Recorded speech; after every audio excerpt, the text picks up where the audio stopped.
syempre ikaw na-experience mo nga yung pagmamahal ni Lord, Amen. no? Dapat ma-experience din ng ibang tao yun. So, paano nila may experience yun? Dapat pagkasama ka nila, halimbawa tayong tatlo, pagkasama nyo ako, ma-experience nyo si Jesus Christ sa akin. Maganda yan, maganda yan. Ibig sabihin, kahit saan ka pumunta, parang ang saya lagi, para laging may encouragement, encouraging, laging hopeful, no? Kasi importante na may ganong kang aura. Kasi nakaka-uplift ng ano yan eh, ng buhay ng tao.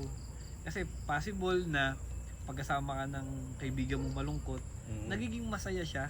Kasi nakikita niya si Jesus Christ sa iyo eh. Oo, ganda yun. Hindi siya sobrang daling gawin kasi hindi naman syempre hindi naman tayo perfect eh. Oo.